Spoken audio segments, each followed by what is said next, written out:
Bonsoir. Le ministre de l'Éducation nationale a présenté ce lundi sur RMC BFM TV son plan pour la refondation de l'école. Ce plan prend la forme d'une loi pluriannuelle qui échelonne les moyens sur 5 ans et sera présenté au Conseil des ministres fin janvier avant un vote à l'Assemblée. Vincent Peillon est tout d'abord revenu sur la grande campagne de recrutement des enseignants. Cette campagne s'annonce sous les meilleurs auspices avec 100 000 candidats inscrits sur le premier concours. Pour soutenir la diversité du recrutement et inciter les candidats des milieux modestes, des emplois professeurs d'avenir vont être mis en place. Ce contrat permettra le pré-recrutement de 4 000 professeurs dès la deuxième année de licence et le versement d'une rémunération de 900 € par mois afin d'inciter les candidats des milieux modestes à poursuivre jusqu'au Master 2. Ce chiffre pourra être porté à 18 000 en 3 ans. Le ministre annonce également une refondation du métier d'enseignant via une grande concertation prévue pour 2013 à travers le contenu, la carrière, le temps de travail et le salaire. Concernant la formation des enseignants, celle-ci sera remise en place. C'est une des priorités du gouvernement. Vincent Peillon a rappelé la révision des rythmes scolaires qui s'appliquera dès la rentrée 2013 avec la semaine de 4 jours et demi. Cette réforme permettra une meilleure répartition du temps scolaire avec des journées plus légères pour l'intérêt des élèves. Delphine Batho, ministre de l'écologie et de l'énergie, était l'invitée de France Inter pour évoquer la conférence de Doha qui s'est achevée sans véritable ambition et la hausse limitée du prix du gaz grâce à l'intervention du gouvernement auprès de GDF Suez. Le gouvernement, en demandant une renégociation des contrats d'approvisionnement à GDF Suez, a limité la hausse prévue de 4% à 2,4%. Cette augmentation du prix du gaz sera applicable au 1er janvier 2013. De plus, le bonus-malus sur les tarifs de l'énergie qui avait été rejeté au Sénat à la fin octobre devrait être aménagé. Le gouvernement élargira le dispositif à 4 millions de foyers français contre 1,2 million pour l'électricité et 400 000 pour le gaz actuellement. Ces mesures devraient représenter une économie de 90 € par an pour les familles utilisant l'électricité et de 200 € par an pour celles qui se chauffent au gaz.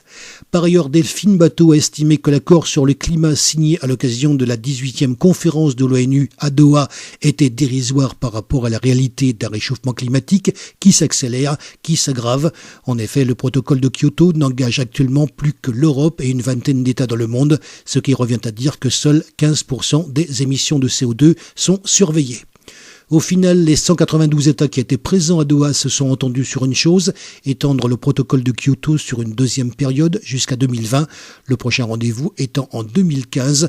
La Russie, le Canada, la Nouvelle-Zélande et le Japon se sont retirés de l'accord. Quant aux États-Unis et la Chine, les plus gros émetteurs mondiaux, ils n'avaient déjà pas ratifié le protocole de Kyoto.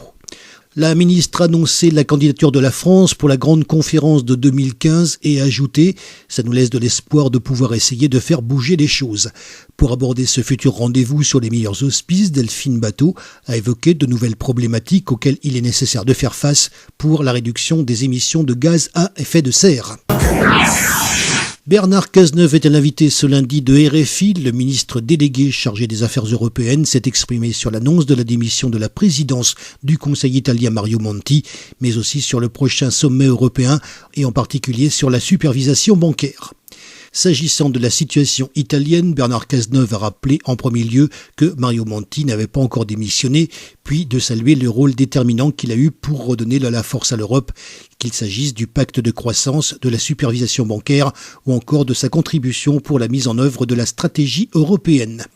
Interrogé sur le sujet du prochain sommet européen, la supervision bancaire, le ministre a affirmé « On a beaucoup progressé sur la supervision bancaire », puis d'expliquer que le sommet à venir servira à consolider ce qui a déjà été adopté par la Commission européenne en janvier 2013, afin que les banques soient progressivement supervisées d'ici le 1er janvier 2014. Enfin, Pierre Moscovici, le ministre de l'économie et des finances, était l'invité de RMC BFM TV, l'occasion de revenir sur l'actualité des réformes fiscales du gouvernement. Pierre Moscovici est revenu sur le crédit d'impôt compétitivité emploi annoncé par le gouvernement en novembre. Cette mesure permettra de diminuer le coût du travail de 6% et d'engager une reprise de l'emploi. Ce crédit d'impôt sera financé par des économies de dépenses publiques, mais également une modulation des taux de TVA en 2014. Les modalités de cette modulation des taux, et notamment les secteurs concernés, feront l'objet d'une concertation en 2013.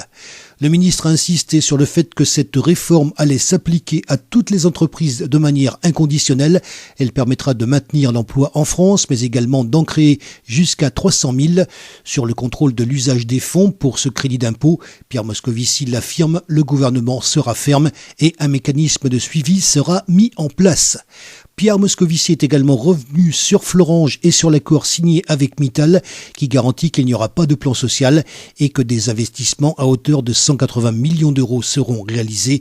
Sur le projet Ulcos, le ministre a tenu à apporter certaines précisions. Sur le fond, le projet n'est pas abandonné. Un premier projet a été retoqué pour des raisons techniques, mais un deuxième projet Ulcos est toujours prévu. Pierre Moscovici a également annoncé la réforme bancaire qui va être mise en place par le gouvernement. Suivant les engagements de campagne de François Hollande, la réforme visera à créer une séparation entre les activités spéculatives et les activités de crédit des banques. De même, certaines activités purement spéculatives comme le trading à haute fréquence seront interdites. Enfin, le gouvernement envisage une réforme des prix du gaz pour en augmenter la progressivité. Pierre Moscovici souhaite définir un mode de calcul qui permettra de prendre en compte les revenus des ménages et de préserver le pouvoir d'achat des plus modestes. Actuellement, le prix des matières premières suit une évolution mécaniquement à la hausse et le gouvernement souhaite stopper celle-ci.